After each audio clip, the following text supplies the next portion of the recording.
बच्ची से रेप की घटना सामने आई है, जबकि एक और मामले में मासूम बच्ची से गलत हरकत करने की बात सामने आई है, जिसके बाद अब जिला प्रशासन सख्ती में दिख रहा है। जिला शिक्षा अधिकारी ने आदेश जारी कर दिया है। आदेश में सभी स्कूली कर्मचारियों के वेरिफिकेशन को अनिवार्य कर दिया गया है। जिला शिक्षा अधिकारी का आदेश सभी मदरसा और स्कूलों पर लागू होगा।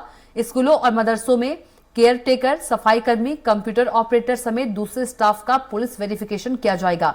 अगर किसी का वेरिफिकेशन सही नहीं पाया जाता है तो उसे नौकरी पर नहीं रखा जाए।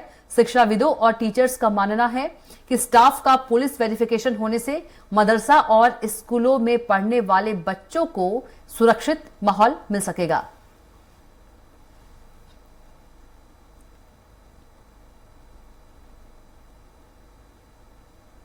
आगे जा चुका हूं। बता रहा था शिक्षा का निजीकरण हुआ।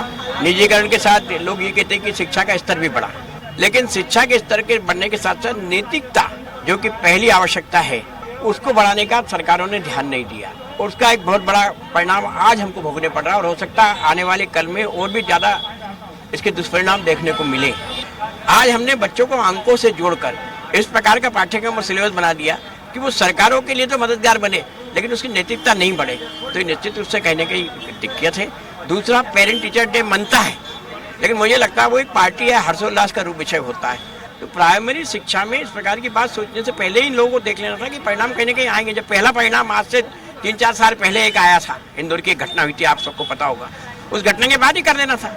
लेकिन घटना आती तब बयानबाजी होती, तात्कालिक कुछ उसके अच्छे बुरी सोची जाती, लेकिन बाद में सब भूल दिया जाता है। तो क्यों ना इसको रोकने का प्रयास होना चाहिए। और मेरा तो ये कहना है कि हमारी सोशल रिस्पॉन्सिबिलिटी है हर प्राइवेट स्कूल को वहाँ के आसपास के रहने वाले सामाजिक लोग, खास करके हमारे रिटायर्ड कर्मचारी साथी, हमारे जो समाज में कहीं ना कहीं अपने आप को थोड़ा समझ दे सकते हैं, ऐसे समझदारी लोगों को उस विद्यालय से जोड़ना चाहिए, ताकि वो निरंतर उस विद्यालय की मॉनिटरिंग करे और चिंता करे कि वहाँ इस प्रकार की कोई घटना ना घटे। अगर हम वेरिफिकेशन भी करा लें, वेरिफिकेशन के बाद भी आपको पता है कि कितनी बुरी हालत है। और इस देश का तो सबसे बड़ा दुर्भाग्य है कि सबसे ज्यादा अगर अपराधी लोग कहीं ना कहीं पहुंचते तो लोकसभा विधानसभा में पहुंचते, उनका वेरिफिकेशन कौन करेगा? जब वो वहाँ पहुंच जाते हैं तो बाकी अपराधियों को लगता है जब ये हमारी सरगना वहाँ है तो हम क्यों इस चीज से छूटे।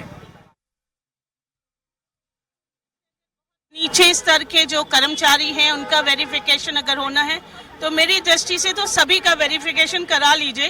वो बहुत उससे कितना कारगर होगा मैं नहीं जानती, क्योंकि बहुत वेरिफिकेशन के बाद भी जो अपराध हैं लगातार बढ़ रहे हैं। स्कूल हो, कॉलेज हो, अभी हम कितने ही तरीके के, चाहे आर्मी की महिलाएं हैं, इनके रेप्स की, इनके साथ दुराचार और बलात्कार, ये सब हो रहा है। ये घट नहीं रहा, ये लगातार ग्राफ बढ़ रहा है। तो बहुत पहले से होना चाहिए था और ये आंखें इनकी खुलती हैं और फिर बंद हो जाती हैं। सवाल ये नहीं कि आज खुली हैं, वो हर बार खुलती हैं। कुछ छोटे मोटे आप कानून भी बना लेते हैं, कुछ आप स्ट्रिक्ट एक्शन स्ट्रिक्चर्स पास कर देते हैं, लेकिन फिर वही के वही स्थितियां हो जाती हैं और आज भी हमारी बच्चियां सुरक्षित नहीं हैं। बहुत शर्मनाक घटनाएं हैं। इस तरह की घटनाएं नहीं होनी चाहिए, क्योंकि शाला जो है वो एक मंदिर होता है और माँ बाप जब अपने बच्चों को वहाँ पर भेजते हैं तो उन्हें पूरा विश्वास होता है कि हमारे बच्चे वहाँ जाके अच्छी शिक्षा प्राप्त करेंगे और पूरे संरक्षण में रहेंगे टीचर के। लेकिन अगर उसके बावजूद हमारे कोई ऐसे शिक्षक जो हैं वो इस तरह की गलतियाँ करते हैं तो निहायत ही गलत बात है ये।